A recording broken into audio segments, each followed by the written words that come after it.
قضية ديال اليوم قضية مغربية، قضية ديال سفاح قتل 4 ديال الأرواح والخامسة كان في البطن ديال الأم ديالو.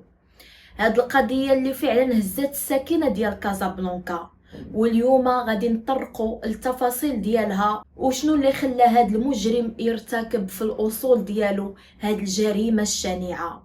أعزائي، مرحبا بكم في برنامجكم القضية الكاملة مع نهى حطاب على قناتكم أسرار النفوس للقضايا والقصص للعبرة. الحلقة ديال اليوم حلقة جد صادمة وغادي تصدمكم بحيث من الأحداث ديالها والحيثيات ديالها. أعزائي، ما تبخلوش عليا باللايكات، ما تبخلوش عليا بالتعليق ديالكم، وشكرا لكم على جميع التفاعلات ديالكم، وشكرا لكم على 100,000 متابع اليوم وصلنا لها بالحمد لله وبإذن الله. شكرا لكل واحد ثق فيا ودار المتابعة ديالو، شكرا لكم واحد اللي كيشاهدوني عبر هذا المنبر. أعزائي، ما غاديش نطول عليكم في المقدمات ويلا تشوفوا القضية ديال اليوم. القضية ديال اليوم غادي تبدا مع واحد العائلة اللي كانت ساكنة في كازا. هاد العائلة اللي كان فيها واحد الراجل وواحد المرأة، كانوا ناس على قد الحال وما عندهمش وما خصهمش كباقي الأسر المغربية. ولدوا في الأول 2 بنيات، ولكن هاد الزوج كان ما كرهش انه يكون عنده وليد اللي يحمل الاسم ديالو. المهم هادوك 2 بنيات كاين اللي كملت منهم الدراسه وكاين اللي لا، بحيث كبروا شي شويه والبنت الاولى تزوجات ومن بعد تبعتها الاخرى. في ديك الاثناء كانت الام حملات، وهنايا كانت واحد الفرحه اللي كبيره من عند الاب لان هاد الام كانت حامله بمولود ذكر. صافي تولت الايام والامور بقات غاده على ديك الشاكله، وهو فعلا الام وضعت المولود ديالها، وكان واحد الفرحه اللي جد عارمه من العائله لكون انهم كانوا كيقلبوا على الابن ذكر. هاد الوليد هذا اللي كبر في الفشوش بزاف، بحيث اللي بغاها كيجيبوها ليه، اللي بغاها كيعطيوها ليه، وخاصه الام كانت يعني عزيز عليها داك الولد بزاف وزايده المعزه ديالو. تولت الايام والايام والبنيات بجوجهم تزوجوا، وبقى هذاك الابن اللي كان الاسم ديالو شفيق مع والديه. المهم استمرت الاوضاع بحال هكا، ولكن هذا الابن هذا ما كانش كيقرا مزيان، كان يعني الدراسه ديالو جد متعثره. وهذا الاب هذا كان تيحاول انه يعني يدير معاه الخطر، يغوت عليه، يعني عيما انه يحاول ان الابن ديالو ينتغري في المدرسه، ولكن هذا الابن هذا ما كانش كيتانتغرا ليه، وكان الولد شويه عقله ثقيل، زائد انه كان غير تيلعب في الزنقه وما كيحملش يدخل الدار. المهم الاب كان تيجر من جهه والام كتجر من جهه، بحيث الام كانت مهرهره على داك الابن ديالها. وراكم عارفين دوك الامهات اللي تيقول لك لا خلي ولدي راه باقي صغير، خلي ولدي راه ما نعرف شنو، وهما في الاخير اللي كيخرجوا على ولادهم. صافي هي هذيك تولت الايام وهذا الابن كان غادي وتيكبر، بحيث وصل للسن ديال المراهقه، وتما كينا بدات كتظهر عليه واحد السلوك اللي غير لائقه، بحيث هذا الابن ما بقاش نهائيا تيمشي للمدرسه، وتما كينا طردو. السيد خرج من الدراسه ديالو ولا جالس غير في الدار، ولا كيخرج كيجلس في راس الحومه، كيجلس مع الاصحاب ديالو والاصدقاء ديالو اللي جالسين غير عاطينها للدوران والهضره الخاويه ولا شغل لا مشغاله.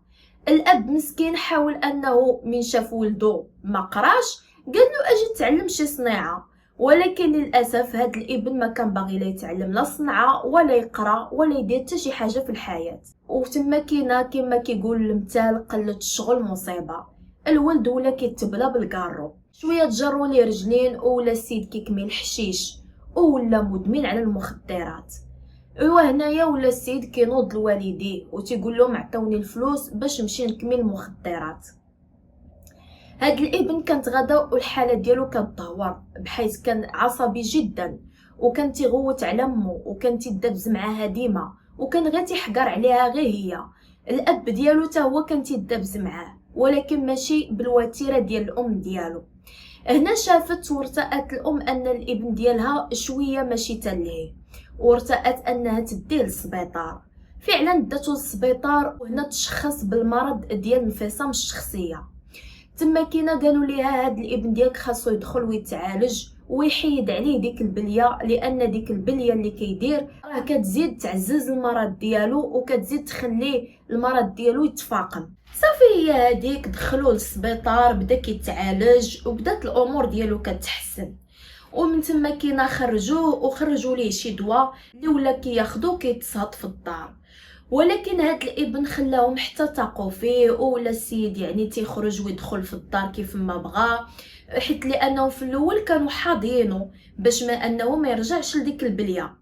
ايوا تما كينا بدا السيد كيخرج، ايوا تما كينا تربصوا بيه دوك صحابو اللي كانوا من الطينه ديالو، ولاو عاوتاني كيجروا ليه الشحيمه وكيجروه في الرجلين، ولا السيد رجع عاوتاني لدوك المخدرات.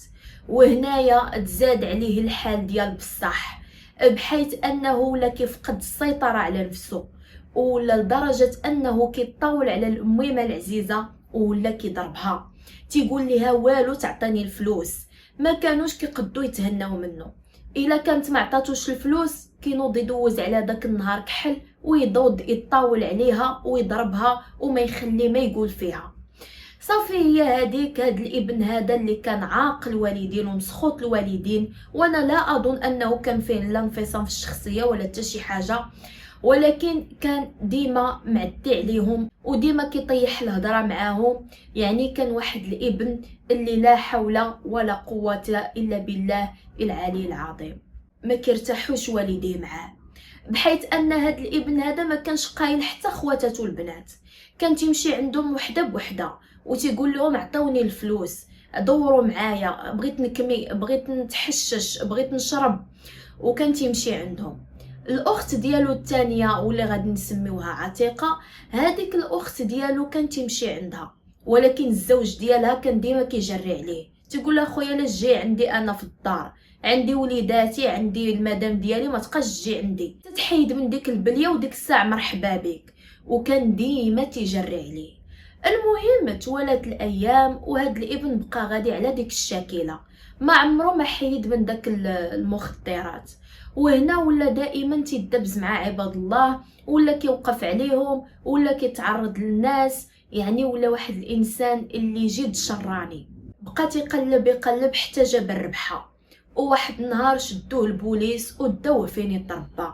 ولكن للاسف الشديد هاد الابن فاش دخل الحبس كانت الميمه العزيزه اكيد هي اللي كتمشي لعندو وتدي ليه القفه في يامات القفه. صافي هي هذيك هنايا دوز واحد شويه د الحبس وخرج منه، ولكن هنا زعما صحاب لكم السيد تهاد ولا تهرس ليه الراس، هيهات ثم هيهات، السيد غير ما خرج وما زاد فيه، ولا السيد كيعطي لمو قتله ديال العصا باش انه تعطيه الفلوس، وحتى لباه حتى هو كيقول ليه شي كلام اللي ماشي تلهيه. المهم توالت الايام والسيد بقى غادي على ديك الشكيله. الميمه العزيزه ما كانش عندها من تجيب الفلوس، كانت غير كتاخد من الاب وكانت كتعطيه، وكانت ديما مسكينه كتجي منه كتقول له وليدي غنعطيك الفلوس ولكن سير بعدا خد بهم غير دواك. عياو معاه باش يدخلوه المصحه النفسيه، ولكن السيد ما كانش كيبغي، كان غير ما زايد فيه، عينيه تعمى وليه بغى غير دوك المخدرات يديرهم. حتى لواحد النهار، هذاك النهار غادي طرا واحد الفاجعه من العيار الثقيل. الميمه العزيزه كان عندها واحد البنيه، ديك البنيه كان عندها الابن ديالها اللي في العمر ديالو ما بين 7 سنوات حتى 8 سنوات، وكانت حامله وكان الحمل ديالها في 9 شهور، وكانت البنت قربت تولد. المهم كانت شويه ساكنه على الدار ديالهم بعيده، وكاع عيطات للميمه العزيزه قالت لها اجي عندي لانني قربت هاد الايامات غادي نولد.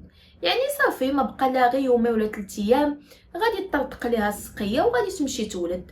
صافي هنا الام قالت بانها تجمع حويجاتها وتمشي عند بنيتها، جمعات الحوايج ديالها وقدت الامور ديالها، هضرات مع الزوج ديالها قالت له انا غادا نمشي عند بنتي. قال لها صافي سيري. السيده مشات، كانت غادا خارجه وهو يتلقى ليها السيهم شفيق، قال لها فين غاديه؟ قالت له انا غادا عند اختك. قال اش غادا ديري عندها؟ قالت له دير اختك راه قربت تولد وراه انا غادي نمشي عندها. قال لها ديني معاك. قالت له لا ما غاديش نديك معايا، راه اصلا راجلها ما عزيزش عليه وما باغيش المشاكل، صافي جلس هنا في الدار. قال لها اعطيني الفلوس. قالت له ودي ما عنديش الفلوس وعندي غير هذا الشيء انا اللي غنمشي به. المهم بدا كيتعاقر معاها، ولكن الميمه مشات في حالتها لعند بنتها. وهاد الام هادي كان فايت لي هاد الحرايمي هرسها مسكينه من يديها، بحيث واحد النهار قال لها اعطيني الفلوس، ما بغاش تعطيه، وكان غادي ينزل عليها بواحد السروطه للراس غير ما لقات يديها مسكينه وهرس ليها اليد ديالها.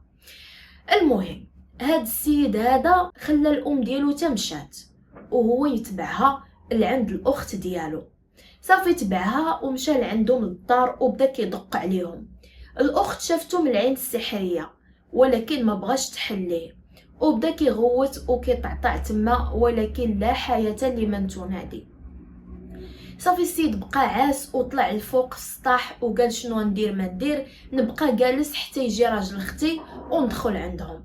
مشى السيد جلس تما كاينه، وكانت الشتا من خيط في السما وبقى ناعس تماك. تما كاينه واحد الراجل طلع باش يصايب البارابول ديالو، وهو يتفاجئ بشي واحد ناعس تما كاينه في وسط السطح. السيد تهلع وخاف، وهو يهبط دق على شي جيران وطلعوا معاه ناضوا فيقو. قال له شنو كدير انت هنا في السطح؟ قال لهم احقا انا جيت عند اختي واختي خرجات وانا دابا كنعاينها هنايا، داكشي علاش جيت جلست هنا. قالوا له نوض تقاعد جمع الوقفه وهبط عاينه حدا دارها، اولا سير اخويا عاينها في الزنقه، ما تبقاش جالسين حنا في السطح. لان هاد السيد هذا كان الشكل ديالو جد مريب، ما كانش واحد الراجل اللي وجه سميح ولا انسان اللي يدخل لك للخاطر، وانما كان باين وجه الشرع. ايوا هي هذيك هضروا معاه. السيد جمع الوقفه ومشى في حالاته وهبط لتحت. من هبط بدا تيغوت على اختو تيقول لها والو حلي ليا الباب ولا غادي نفرعو ولا غادي نديرلو. وبقات مسكينه الاخت كتشوف حتى حلات ليه الباب. حلات ليه الباب كانت يلا غادي تحط العشاء، والزوج ديالها ما كانش في الدار حيت كان خدام مسكين وما غيجي حتى الصباح. المهم جا هذاك حاشاكم واحد الحيوان جا دخل عليهم وجلس كياكل معاهم، وتما كاينه قال لمو عطاني الفلوس. قالت له يا ودي انا راه ما عندي فلوس، راك انا سمسرتيني راه ما بقى عندي لا ريال لا جوج. شويه قال لختو عطاني الفلوس، قالت له انا ما عنديش. وناض حرر فيهم داك العشاء، قال له ما بغيتوش تعطيوني، هو يمشي يدخل الكوزينه. والسيد كان معصب والنهار كامل ما كان لا كامي ولا ضرب لا مخدرات، وتا الدواء ديالو ما كيشربوش. صافي جاب واحد المقده وبقات يقول لها عطيني الفلوس، قالت له مو ما عنديش. ايوا بدا يضرب فيها بديك المقده للراس. ومع الام مسكينه كانت كتحاول ان تدافع على نفسها، ما كانتش الا بضع ثواني تا ولات جثه هامده. الاخت مسكينه مع كانت كرشها لفمها ما عندهاش كيفاش غادي دير انها تحامي على الميمه العزيزه. والابن اللي كان في العمر ديالو 8 سنوات اولا 9 سنوات ولا 7 سنوات، فالوليد كان صغير وجاتو يعني واحد البانيك، بقى غير جالس كيشوف. صافي اون فوا طاحت الام ديالو مسكينه جثه هامده، شد ليها الوليد قال ليها دابا غادي تمشي تجيبي ليا الفلوس. مشات الاخت ديالو جابت له الذهب، جابت له 1000 درهم، قالت له عافاك غير خليني ما دير والو، خلي لي ولدي الله يعطيك الستر، انا دابا قربت نحمل، انت قتلتي امي ولا ما عرفتش شنو درتي فيها هاد المصيبه، صافي خليني انا وليداتي. قال ليها واخا. وتما كاينه غدرها وضرب داك الولد ديالها عاوتاني، شلدو ماشي غير ضربو وانما شلدو كامل، ولا مسكين عباره عن جثه هامده. شد الاخت ديالو الحامل، كانت الغواتات والصداع، والناس الجيران انا ما فهمتهمش علاش ما جاوش يشوفوا شنو واقع. شدها حتى هي مسكينه وقتلها. من بعد من قتلها شاف قدامه 3 ديال الجثث والرابع كان في الكرش ديال الام ديالو. مشى دخل الكوزينه وجاب واحد القنبه وبدا تيكتف ليهم يديهم ورجليهم، كتفهم ودخلهم لواحد البيت. صافي دخلهم واحد البيت ومشى يغسل يديه وغسل واحد الدم اللي كان تما كاينه على الباب تقريبا، وبدا جالس كيعاين راجل اختو. والسيد بقى من ديك الليله يعني مع ديك 10 د الليل ولا 11 د الليل وبقات يعاين راجل اختو حتى ل 6 ديال الصباح باش انه ينتقم منه، لانه ما كانش كيتحامل معاه. صافي بقى تيعاينو جالس ليه مطربس ليه تما كاينه، حتى السيد داخل سمعو تيدخل وهو يجي حدا الباب ونزل عليه بديك المقده للراس وبدا حتى هو كيشلط فيه. سالا منه قتلو، ولا السيد مسكين تا هو جوج تهاميده عاود ربط ليه يديه ورجليه وجرو وحطو في داك البيت. وتما كاينه من حطوهم تما كاينه 6 فهم 4 ديال الجوتات اولا 5 ديال الجوتات مع الطفل اللي كان في كرش مو، حطهم ودار عليهم واحد الحصيره.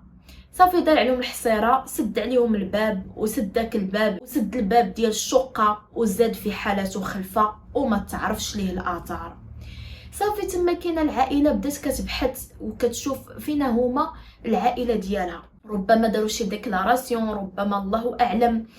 المهم تما كاينه بقات العائله مقتوله كامله تماك، وكانت يعني بدات الريحه كتعطي في العماره.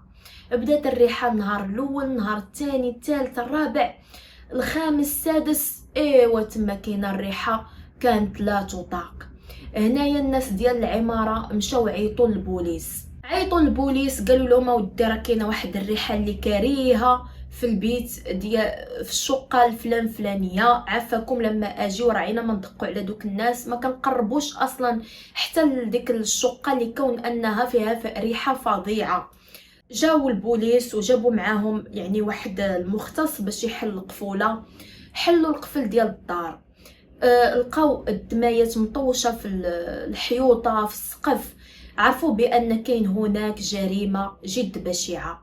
دخلوا بقاو تيقلبوا البيوتا ولقاو واحد البيت اللي مسدود، وتما كاينه جابوا عاوتاني داك المختص وناض عاوتاني حل داك الباب.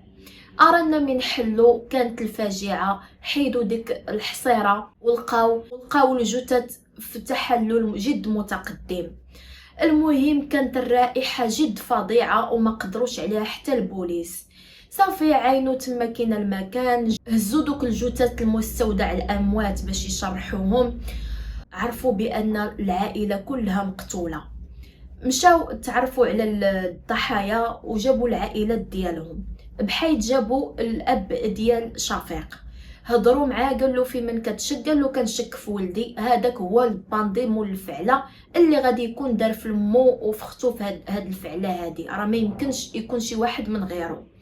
جابوا الاخت الاخرى اللي بقات حيه، قالت لهم ايه تنشك في خويا هو اللي يكون دار هاد الفعله. صافي هي هذيك بداو تيقلبوا عليه ولكن ما لقاوهش تما كاينه في الجنابات، بحيث الاب ديالو صرح بانه ربما يكون مشى عند دار جداه. مشاو البوليس عند دار جداه، ارانا من مشاو ما لقاوهش، ولكن هنا شهدوا ولاد عمو قالوا له بانهم قال لهم بانه غادي يمشي في حالته الجديده. صافي هي هذيك مشاو تبعوا البوليس للراس الخيط ومشاو للقمره وبداو كيقلبوا عليه، ولقاو بان هاد السيد ما بدلش حوايجو، بقى بنفس الحوايج غير واقيلا غسلهم وعاود لبسهم. بقاو كيسولوا عليه تما كاينه، يقول لهم واش شفتوا بحال هاد الشخص، واش شفتوا، حيت كانت عندهم التصويره ديالو. وواحد الراجل اللي تعرف عليه قال لهم ايه انا شفت هاد السيد هذا وراه لقيتو انه ركب في الكار فلان فلاني. بداو تقلبوا عليه البوليس حتى لقاوه في واحد الجرده، وتما كاينه تم القبض عليه. صافي من تقبض عليه ما بقاش باغي السيد يعترف، وكان اصلا كيدخل ويخرج عليهم في الهضره، يعني كان السيد ماشي في الوعي ديالو. ايوا هي هذيك دخلوه لواحد المصحه نفسيه وجابوا ليه الدكاتره اللي غيجلسوا يهضروا معاه. صافي من دخل السيد بدا ياخذ العلاجات اللازمه وخدا هذوك الدوايات ديالو، عاد من رجع العقل ديالو عاد بداو معاه التحقيقات. يقول لهم ايه انا اللي قتلتهم، ولكن هما في الاول تحاموا عليا وبغاو يضربوني وبغاو يقتلوني، وبدا كيدخل ويخرج عليهم في الهضره. المهم البوليس ما تيقوهش وبدا السيد تيكذب. ايوا هي هذيك شدوه البوليس، داوه دوزوه المحاكمه وتحكم عليه بالمؤبد. ولكن للاسف مشات الميمه العزيزه والابنه اللي مسكينه كانت كتعاين الفرحه ديالها والمولود ديالها، مشاو هدرا من عند واحد يعني مدمن المخدرات. وانا كنشك انه كان في الوعي ديالو الكامل، لان واحد باش يدير هاد الجريمه بهاد التكتيك وبهاد الاحترافيه، انه قتل 4 ديال النفوس وسد عليهم ودار عليهم الحصيره وبقى متربص. يعني واحد الا كان غير عاقل فراه اكيد يعني ما غاديش يتربص، غادي يقتل هادو واحد اللحظه ديال الغضب او لا عدم الوعي، غيقتلهم وغادي يهرب، ماشي غادي يسد عليهم وغادي يتربص لراجل اختو وغيبقى يعاينو وغيقتلو وغيدير فوق منه الحصيره ويكبل لهم يديهم ورجليهم. يعني هاد الشخص هذا كان بكامل القوى العقليه، والله يعز الحكام المغربي اعطاه المؤبد صراحه الله، لانه لا يصلح انه يعيش في المجتمع. كانت هذه القضيه ديال اليوم خفيفه وظريفه، ولكن للاسف الاحداث ديالها جد ثقيله، لان فاش كتكون يعني جريمه الجهه ديال الاصول كتكون جد محزنه وجد يعني كتقيس الانسان. لان شنو اكثر حاجه اللي كنخافوا عليها من غير ان نخافوا على عائلاتنا والام ديالنا؟ ولكن للاسف الشديد المخدرات وبعض الاشياء اللي كيديرها بنادم ما كيكونش داير ليها حساب حتى تتوصلوا الافعال اللي جد مشينه. اعزائي وصلنا لنهايه الحلقه ديالنا، ما تبخلوش عليا باللايكات، ما تبخلوش عليا بليجيم، كنبغيكم بزاف وراكم عزازين عليا. شكرا لكم على 100,000 متابع، شكرا لكم متابعيني العزاز. دمتم في رعايه الله وتصبحوا على خير.